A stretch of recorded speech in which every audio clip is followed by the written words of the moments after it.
Here are 10 new App Store games from January 2022. Consider supporting us on Patreon to gain access to weekly lists on new App Store games.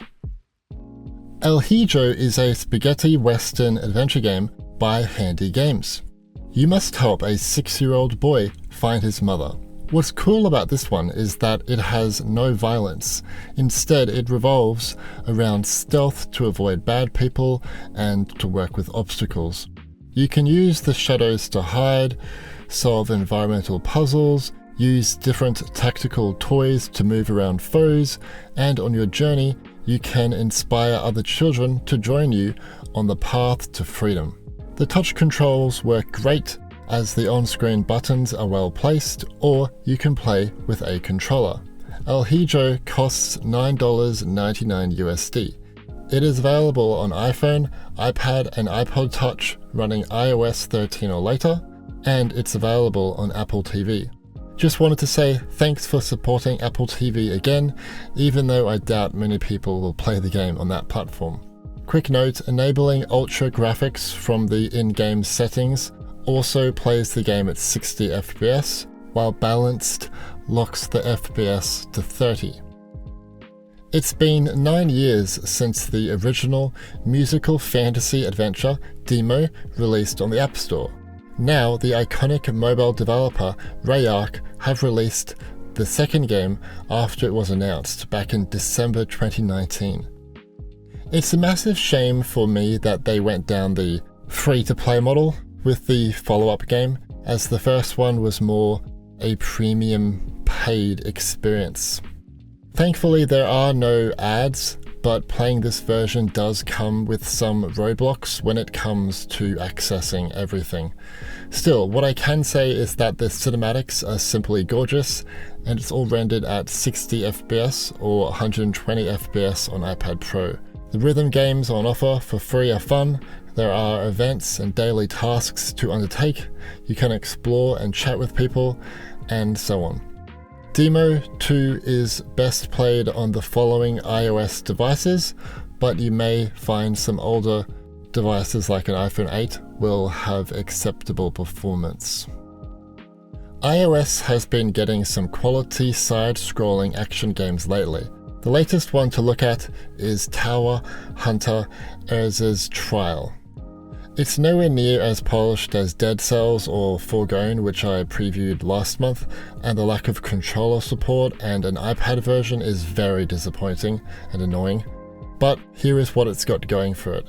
A 5-hour main story or 9+ hours for completionists, no annoying bugs or glitches, touch controls are as good as they can be, a bit clunky maybe sometimes.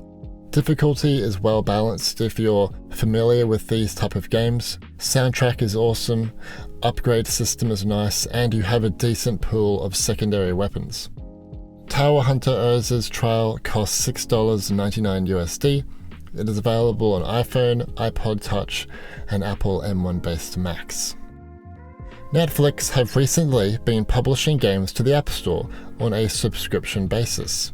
In January, they posted 2 games, and I'm showing this one, Arcanium Rise of Akha. It is an open-world strategy card game. It is a mix of Slay the Spire and HS Mercenaries, and it's pretty good. It's also great having no in-app purchases and no ads. The story isn't anything too special, but there is real depth and the combat system is fun.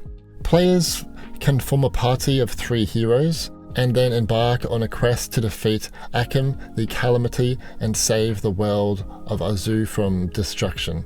I said something incorrect then. It's also worth mentioning that some people are witnessing some bugs, mainly with crashes.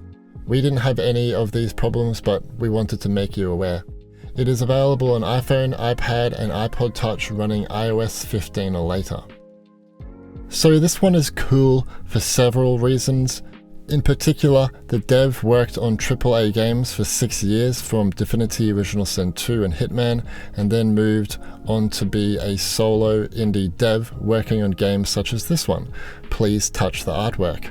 I read this on the iOS Gaming Reddit page. What's it about?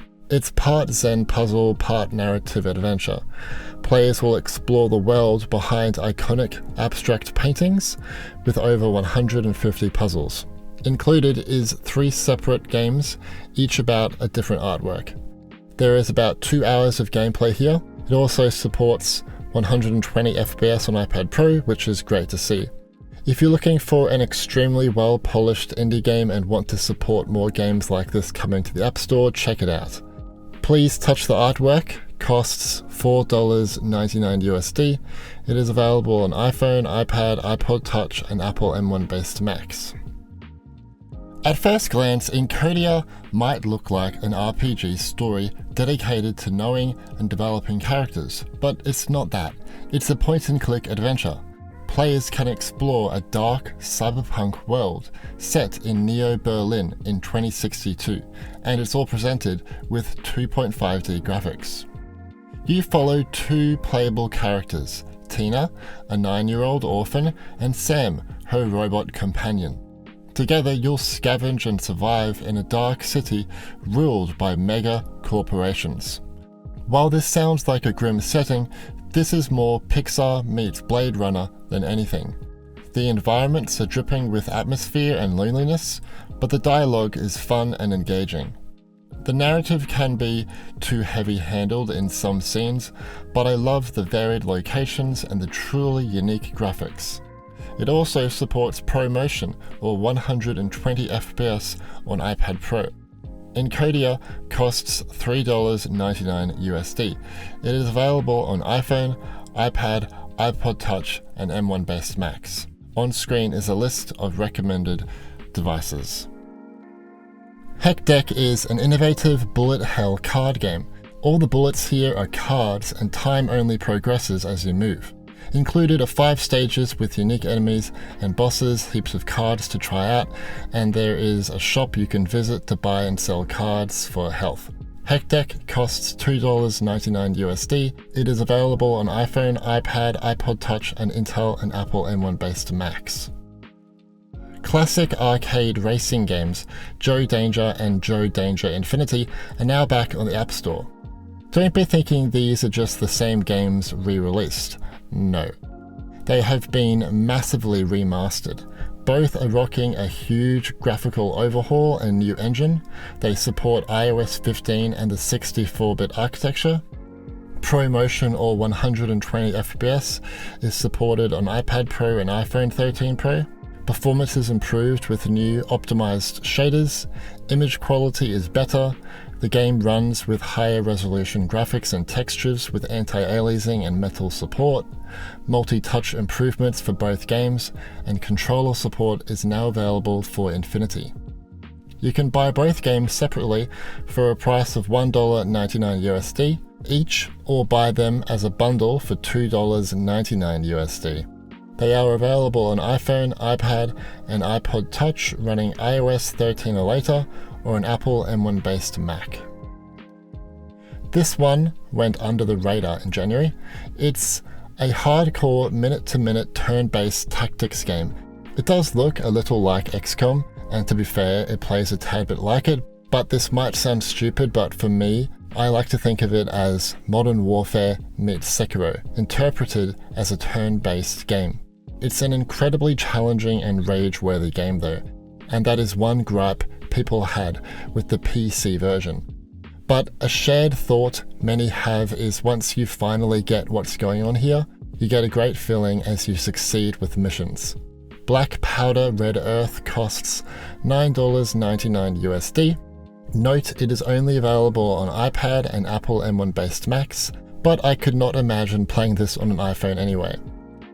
This one won't be for everyone, but I always love to recommend point-and-click games on this channel, partly because I have a special feeling when it comes to them, as they are what I grew up on as a child on my PowerPC Macs, but they also usually involve a really touching story.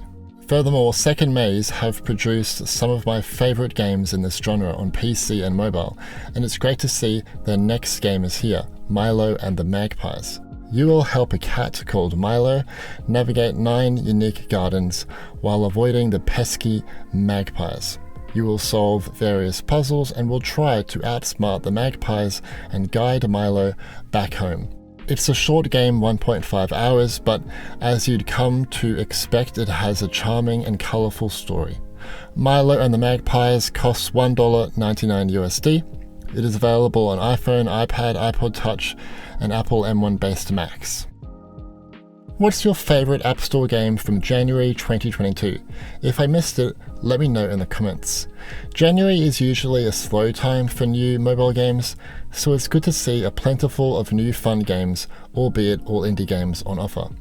That's not a bad thing for me, as I typically prefer indie games as they can have more depth to them. Please leave a like if you found this video useful, and remember, there are some exciting games coming to the App Store in the following months. So be sure to subscribe and turn on notifications to stay up to date with everything Apple gaming related. My name's Stewie and thanks for watching. It's so hot in here, I'm sweating.